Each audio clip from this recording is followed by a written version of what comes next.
Szerinted ma Magyarországon mit jelent az, hogy valaki sztár? Mennyire van ebben szerepe a tehetségnek, vagy mennyire a médiának? Hú, igen.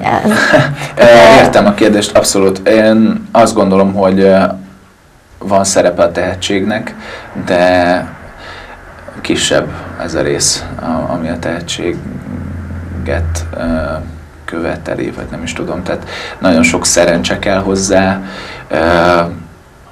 Aki letagadja, szerintem nem mond igazat. A kapcsolatok, abszolút.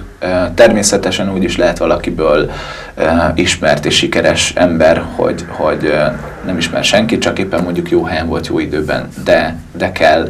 Tehát valamelyik két tényezőnek ott kell lenni. Tehát a tehetség az egy alapvető dolog, hogy szükség van rá. Sajnos látunk olyanokat, akik kevésbé tehetségesek, de mégis mondjuk jó időben voltak, jó helyen, és működik a dolog.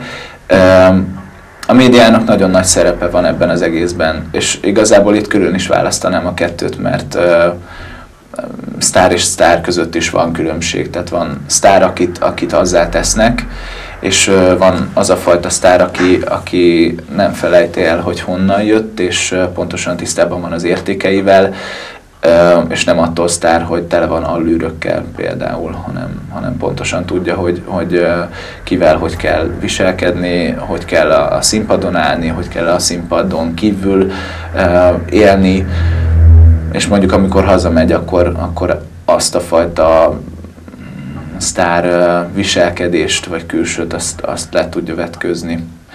Tudja azt, hogy mondjuk a rajongókkal hogy kell viselkedni. Nagyon sokan vannak, akik abszolút távolságtartóak, és nem hajlandóak, elrohannak koncert, színház, akármi után.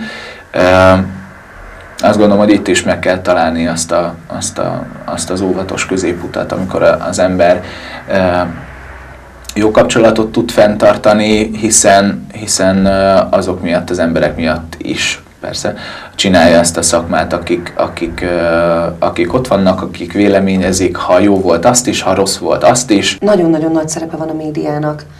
Azért gondolom így, mert a média juttatja el az emberekhez akár egy Dolhai Attilát, akik mondjuk esetleg nem tudnak feljönni az Operett Színházba. Tehát úgy gondolom, hogy a médiának nagyon nagy szerepe van, de ez nem baj. Ez nem baj, sőt legyen is szerepe, mert tényleg ezen az úton el lehet jutni bármilyen kis faluhoz, kis községhez. Az, hogy mennyire tehetséges, azt meg azt gondolom, hogyha valaki tehetséges, akkor az úgyis utat tör magának. Kinek mi a sztár? Szóval mindenki más embertípus tart sztárnak. Lehet rajongani valakiért, lehet valakit szeretni. Én például általában elismerni szoktam valakit, hogyha igen, és akkor én megmondom nyitottan, hogy ez nagyon jó volt, ezt így kell csinálni, és ezt látom. Hát erre vannak ugye ellenpéldák, meg ugye, hát igen, a reklám nagyon fontos a mai világban, a reklám, ki milyen hátszelet kap, számít sajnos. Vannak sztárok, akiket sztároknak nevezhetünk, sajnos a mai világban olyan embereket is neveznek sztárnak, akit mondjuk én személy szerint nem tartanék annak, és olyan neves művészek emellett nem jutnak munkához, kevesebb az érdeklődés irántuk, mikor én meg azt mondom, hogy hát gyerekek, itt vannak a sztárok, szóval, akiket én személy szerint annak tartanék.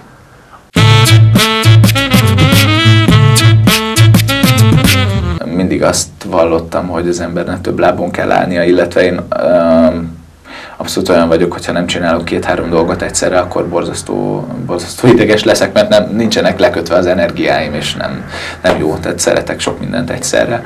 Illetve most kezdtem el tanulni a szinkronizálást, mint szakmát, mert ez is egy külön szakma, és nagyon érdekel, és régóta szeretném már, és most adódott egy kedves barátom által egy lehetőség, és így bekerültem az egyik szinkron stúdióba, és ott most tanulom ezt.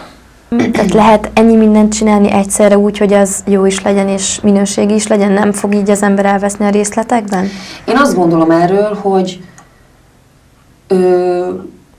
ha most mondjuk tegyük fel engem, valaki megkérdez, hogy én minek mondom magam, akkor én azt mondom, hogy én énekes vagyok, de tanulok táncolni, illetve színészmesterséget is tanultam.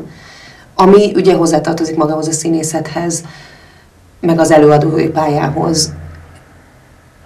Az ember próbáljon meg valamit nagyon-nagyon maximumon hozni, legalábbis ez az én véleményem, hogy ő abban valamiben nagyon jó, és a többit pedig próbálja felzárkóztatni hozzá, amennyire csak tudja. Természetes, hogy én a legtöbb figyelmet az énekóráimra szentelem, illetve az énektanulásomra, hogy abban képezzem magam, de nagyon odafigyelek arra is, hogy táncórákra is járjak, hogy újabb verseket tanuljak, és újabb színeket próbáljak ki magamon, illetve figyeljem a színészeket, akik színpadon vannak, és tanuljak tőlük. Tehát ez az a szakma, ami, és ebben nem azt mondom, hogy ez az a szakma, mert ez minden szakmára érvényes, hogy az ember holtáig tanul.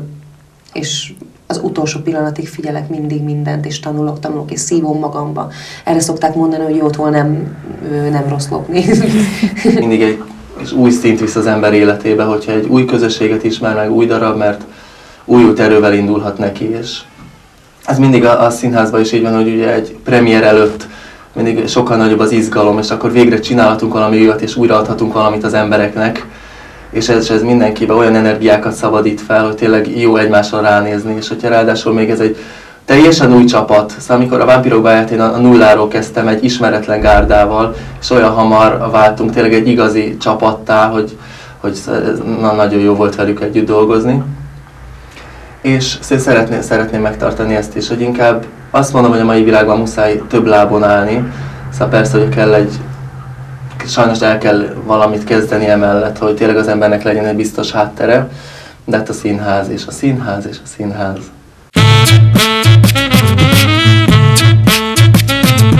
Ezt a szakmát választani, amit te űzöl, annak mit tanácsolsz, hogy mi az, amire nagyon odafigyeljen? Ha a belső világát nézem a dolognak, akkor nagyon sok kitartás kell hozzá, nagyon sok koncentráció, és borzasztó magas tűrő határ, vagy tűréshatár, mert pont abból fakadóan, hogy ez egy emocionális szakma, amit az előbb említettem, mindenki borzasztó érzékeny, mindenkivel nagyon figyelni kell, hogy szól az ember lelki állapottól függően. Ugyanaz a mondat a nap két különböző szakában egészen eltérő reakciókat válthat ki, úgyhogy nagyon sok türelem kell a kollégákhoz, pláne mondjuk amikor egy próbaidőszak van, amikor 3 hónapig reggeltől estig tényleg együtt dolgozunk, és 1-2 óra szabadidő van csak a próbák alatt. Nagyon fontos az, hogy az ember megtanuljon magában tartani gondolatokat, amiket pont azért, hogy a békesség megmaradjon, nem oszt meg bárkivel. Nyilván vannak közelebbi kollégák, akikkel az ember olyan kapcsolatban van, hogy meg tudnak beszélni dolgokat, de kell a türelem egymás iránt. Mostanában ugye nagyon-nagyon sok emberben merül föl, főleg az látszik, hogy nagyon sok stúdiót indítanak mostanában, szóval rengeteg musical stúdió és mindenhol tömve vannak. Tényleg át kell gondolni, hogy ki az, aki igazából ezzel szeretne foglalkozni, ki az, akinek érdemes, vagy nem az, hogy anyuci mondta, hogy de szépen énekelsz kisfiam, akkor írassunk be téged. Ezt nagy elhivatottság kell, úgy gondolom, szóval ezt nem lehet félváról venni. Ezt akarom csinálni, akkor az kemény munka kell, hogy megelőzés. Igen, táncórák, énekórák, és ez, mint ahogy beszéltük is, ez kitölti az egész napot.